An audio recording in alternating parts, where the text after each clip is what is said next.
Bonjour tout le monde, bienvenue sur ma chaîne YouTube pour cette nouvelle vidéo. Cette vidéo fait suite à la présentation de l'UVK5 et donc dans cette vidéo je vais vous expliquer comment faire la mise à jour du firmware, étant donné qu'il y a une toute nouvelle version qui vient déjà de sortir. Donc on va voir ça tout de suite ensemble.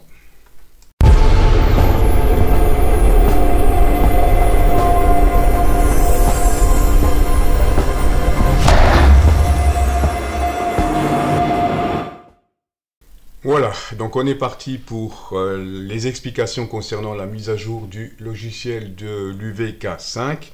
Une nouvelle version du firmware vient de sortir, donc on va voir comment ça se passe pour la mise à jour. La première des choses, vous passez par le logiciel de programmation de fréquence, donc le radio CPS. Vous connectez votre poste, hein, ça vous le savez faire, donc on va lire ce qu'il y a dans notre poste, les informations. Voilà.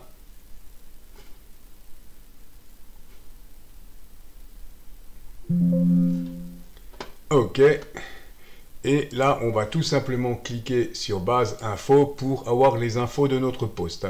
Donc la software version est la 2.1.17. Voilà pour la version qui est actuellement sur le poste radio, et on va donc aller contrôler sur le site quelle est la dernière version. On va voir qu'il y a bien une dernière version, hein. On va aller voir ça tout de suite, hein. Voilà, on se retrouve donc sur le site internet du constructeur, hein, et là on va télécharger donc ce fichier, hein, UVK5 firmware, hein. Donc on le télécharge.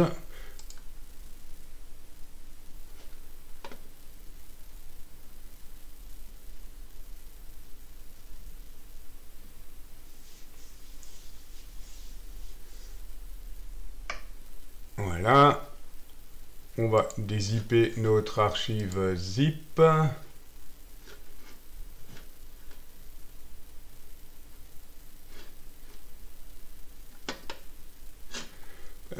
là, ok, extraire tout, extraire.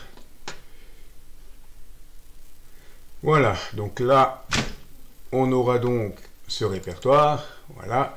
On aura le fichier ici, qui est l'application que vous allez installer pour avoir le fichier qu'il vous faut pour installer le firmware.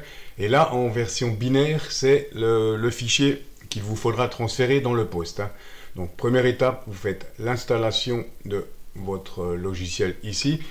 Et vous aurez donc cette... Hop, on va tout fermer là. Le lien là, je vous le remettrai, hein, je vous l'avais déjà mis, je vous le remettrai. Vous aurez donc ce lien sur votre bureau, hein. Donc, vous allez tout simplement exécuter ce petit programme. Voilà, et vous allez avoir ceci, hein. Donc là, en version, ne vous inquiétez pas pour ça pour le moment, hein. Donc là, j'ai déjà mon poste en route, il va falloir que je l'éteigne. Voilà, donc une fois que vous avez ce logiciel-là, je vais remettre ça. Voilà, pour pouvoir transférer le nouveau fichier, donc déjà vous allez faire, on va déjà le récupérer, hein.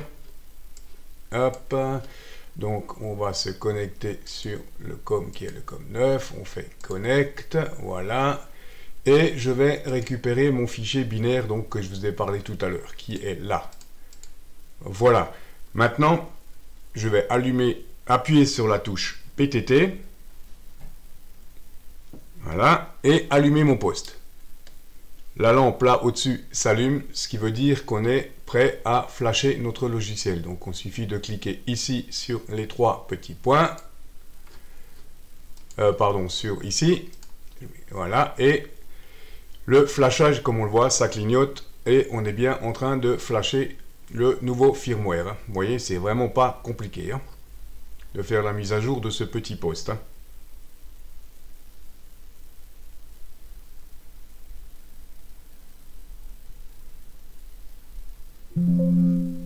Ok, ça s'est bien déroulé, nickel.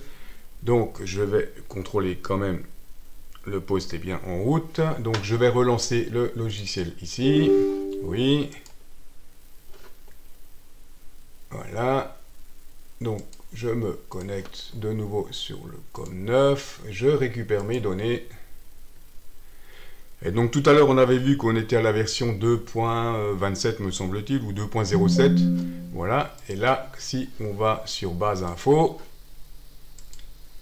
on a bien la version 2.1.23. Voilà, donc on a bien réussi notre mise à jour du logiciel. Voilà pour cette petite mise à jour. Comme vous voyez, c'est vraiment pas compliqué, hein. Et toutes les mémoires que vous aurez dans votre poste ne seront pas effacées, hein, rassurez-vous, tout sera sauvegardé, hein. Par contre, bon, il est toujours plus prudent de faire une sauvegarde avant de flasher votre poste, hein. Voilà pour la mise à jour de ce petit poste. J'espère que cette vidéo vous aura intéressé. Je vous dis 73 et à très vite pour une nouvelle vidéo.